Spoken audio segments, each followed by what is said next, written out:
दोस्तों नमस्कार, मैं संदीप कुमार आज के वीडियो में आप सबों को स्वागत करता हूं। तो आज का हमारा वीडियो झारखंड की महत्वपूर्ण जनजाति में आदिम जनजाति पर आधारित वीडियो है दोस्तों, जिसमें आदिम जनजाति में हमारा बिरहोर की चर्चा होगी। ये बिरहोर जो है 8 आदिम जनजातियों में से प्रमुख है।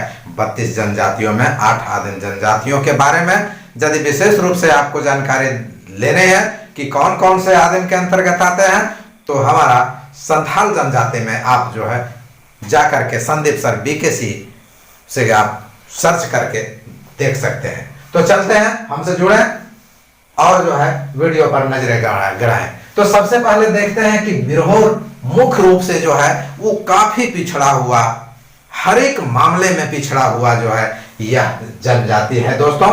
तो इसका निवास क्षेत्र की यदि चर्चा किया जाए तो ये मुख्य रूप से झारखंड की धरती पर रहता है, और वो झारखंड की धरती में छोटा नागपुर का क्षेत्र, इसके अलावे पलामू के जो है दक्षिणी और पूर्वी भाग में रहता है।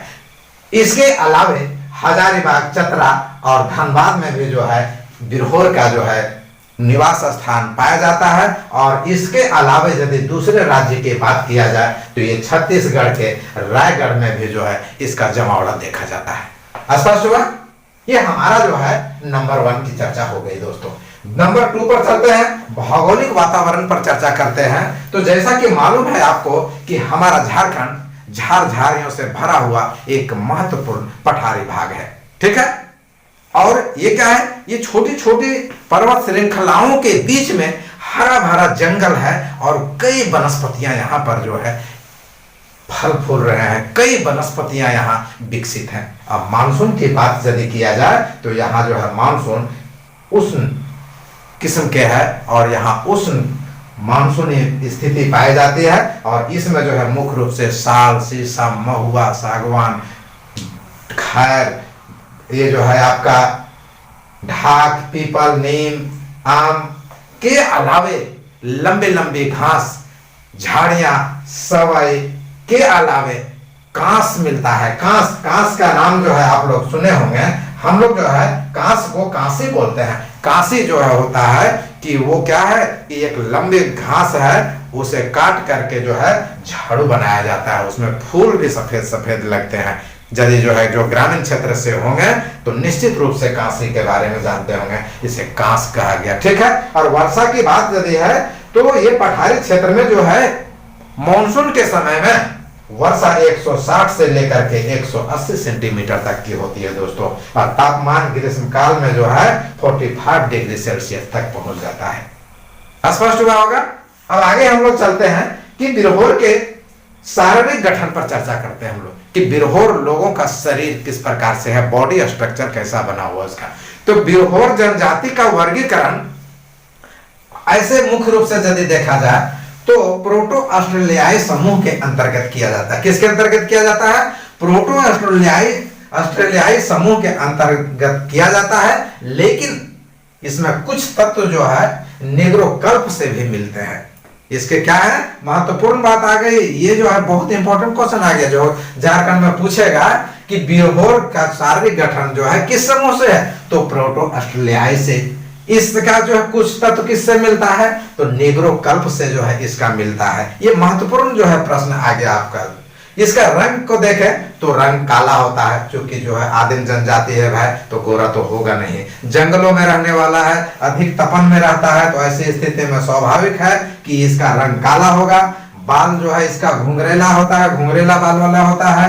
नाक जो है चौड़ी होती है, और कद जो है मध्यम और छोटा होता है। ऐसे आप जानते होंगे कि पठारी क्षेत्र के लोग औसतन जो है मध्यम कद के होते हैं और छोटा होता है। जैसे हमारा ले लीजिए, हम तो बहुत लंबे नहीं हैं, 5.5 फीट। तो 5.5 फीट यही जो है आप मैदानी क्षेत्र का देख ले तो आपको 6 फीट का मिलेगा, लोग लंबे लंबे मिलेंगे, ठीक है। तो ये क्या है कि बाय नेचर पठारी क्षेत्र के लोग जो है मध्यम होते हैं। इसी प्रकार से बिरहोर का भी कद मध्यम है और ये छोटा है मित्रों, ठीक है। अब यहाँ के बाद में हम लोग चलते हैं, इसके भाषा पर चर्चा करते हैं। तो भाषा में यदि देखा जाए तो भाषा जो है इसका ऑस्ट्रो एशियाई है। कैसा है? ऑस्ट्रो एशियाई परिवार से मिलता जुलता इसका भाषा है मित्रों। और तो और इसकी और भी खासियत है बिरहोर परिवार का कि ये जो है संथाल, मुंडा और हो के, ठीक है, हो के भाषा से भी ओतप्रोत है। कारण है कि उनकी भाषा जो है वो जो बोलते हैं ये सब इस अगल बगल रहने वाले लोग हैं। तो ऐसी स्थिति में जो है क्या है कि निरंतर इनके संपर्क में रहने के कारण संथाल, मुंडा और हो की भाषा को भी जो है ये लोग स्पष्ट रूप से समझते हैं और क्या करते हैं, बोलते भी हैं। बिरहोर के सामाजिक जीवन पर चर्चा करते हैं मित्रों। तो बिरहोर का जो सामाजिक जीवन है मुख्य रूप से दो समूहों में बटा हुआ है। कितने समूहों में? दो समूहों में बटा हुआ है। और एक समूह जो है हमारा, इस समूह को उथालो के नाम से जाना जाता है और दूसरा समूह को जाघी के नाम से जाना जाता है। महत्वपूर्ण सवाल आ गया कि बिरहोर जनजाति में सामाजिक जीवन कितने भागों में बटा है? दो भागों में। पहला भाग उथालो और दूसरा भाग जाघी। उथालो जो समुदाय में रहते हैं लोग वो आयावर किस्म के होते हैं, यानी घुमक्कड़ किस्म के होते हैं, जबकि जाघी परिवार में रहने वाले, जाघी समूह में रहने वाले लोग अस्थायी जीवन जीते हैं। महत्वपूर्ण बातें आ गई। अब उथालो पर ही महत्वपूर्ण फोकस डाला जाएगा। तो उथालो जो है वो आयावर किस्म के हैं और वर्षा ऋतु में क्या करते हैं, अपना घर जो है प्रतिमाह बदल लेते हैं। बदलना भी स्वाभाविक है मित्रों। कहता है, गाना है क्या कि मुसाफिर हूँ मैं यारों, न घर है ना ठिकाना, मुझे चलते जाना है, बस मुझे चलते जाना। तो ठीक इसी प्रकार से उथालो जनजाति का रहने का ठिकाना नहीं है और ये क्या कर रहे हैं, आयावर किस्म के, घुमंतु किस्म के हैं। तो वर्षा होती है तो वर्षा के समय में स्वाभाविक है अधिक वर्षा होगी भाई, तो ये भीगेगा। तो क्या करता है, इसी कारण से जो है ये घर को हमेशा बदलते रहता है प्रतिमाह में। और ये जो है हमारा लोक विदित नाम, जो बस्ती का नाम लोक यानी कि जो है सर्वविदित है, इसके लिए उसे क्या कहते हैं, टांडा। एक केस भी आया था टाटा जेल ना, कि टाटा के तहत जो है अरेस्ट हो जाएगा वो जो हमारे देश के खिलाफ में जो है आंदोलन करेगा, जो लड़ाई करेगा, जो हथियार को उठाएगा। तो ठीक उसी के नाम पर आप याद कर लें, टांडा जो है बस्ती का नाम है। किसका? उथालो समूह के जो है बस्ती का नाम है, जो बिरहोर कैटेगरी में आता है। और ये जो है टांडा का मुखिया जो होता है उसको नाया बोला जाता है। क्या? नाया। नाया जो है इसका मुखिया होता है। मुखिया के पावर, क्या पावर होता है, मुखिया पावरफुल होता है, उसके पास में धार्मिक अधिकार और राजनीतिक अधिकार प्राप्त होता है, यानी कि धर्म और राजनीति के मामले में ये अपना निर्णय दे सकता है।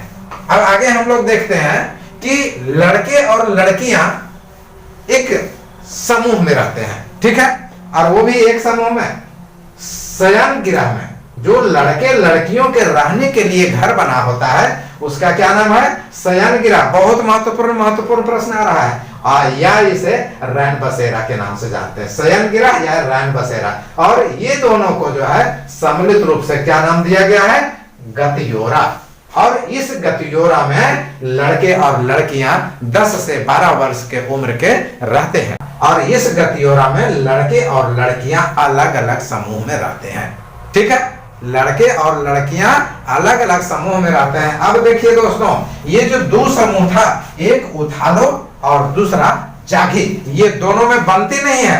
ये दोनों के सामाजिक जीवन में तेजी से परिवर्तन हो रहा है और एक दूसरे के यहाँ जो है ये शादी विवाह नहीं करते हैं। बंधन है ये दोनों के यहाँ शादी विवाह करना। और ये जो है क्या करते हैं, योजना भी बनाते हैं कि इसके साथ में, यानी उथालो के साथ में जाघी के परिवार का विवाह नहीं होगा। अब थोड़ा सा जो है देखते हैं कि इसका जो परिवार है, बिरहोर का परिवार है, वो संयुक्त परिवार है दोस्तों। ये तो खासियत है। और उसके बाद में क्या है कि ये परिवार में विवाह का जो प्रचलन है वो विवाह जो है एक ही होगा, एक विवाह कर सकता है। विशेष परिस्थिति में जो है 2 विवाह कर सकता है, उसमें जो है रोक टोक नहीं है। लेकिन इसका रिवाज क्या है, विवाह का एक विवाह है, प्रथा है, ठीक है। और आपसी विवाद का जो निपटारा होता है ना, क्या होता है, विवाद का जो निपटारा होता है वो हम ये पंचायत बुलाते हैं। कौन सा पंचायत, आपस का स्थानीय पंचायत बुला करके जो है ये लोग करते हैं। उसके बाद में जो है जो देवालय होता है इसका, देव का आलय है ना, यानी कि देवता का घर जो होता है इसका क्या होता है, बड़ा होता है, ठीक है, और विस्तृत रूप में फैला हुआ होता है। और प्रमुख देवता इसका एकदम ये सब जो है बहुत महत्वपूर्ण चीज मैं बतला रहा हूं, बोरा बोगा, इसका प्रमुख देवता का नाम क्या है, बोरा बोगा प्रमुख देवता है इसका दोस्तों, स्पष्ट हो गया। और देवता जो रहता है इसका कहां निवास करता है, क्योंकि ये जंगल झाड़ियों में रहने वाले हैं, तो देवता का निवास स्थल इसका जो है जंगली क्षेत्र होता है, बाग है, चश्मे है, ठीक है, इन क्षेत्रों में जो है इनका जो है प्रमुख स्थल होता है। अब व्यवसाय की चर्चा थोड़ा बहुत कर देते हैं, तो हमने देखा कि ये मुख्य रूप से घुमंतु किस्म के हैं, कुछ लोग अस्थायी हैं, ठीक है। तो ये जो मुख्य रूप से व्यवसाय जो करते हैं ये खाद्य संग्रह और शिकार, क्या करते हैं, खाद्य संग्रह और जो है इनका जो है शिकार करना प्रमुख काम है, दो ही काम है, ठीक है। तो खाद्य संग्रह जो करता है तो कंद मूल फल एकत्रित करके ये जंगलों से प्राप्त करते हैं।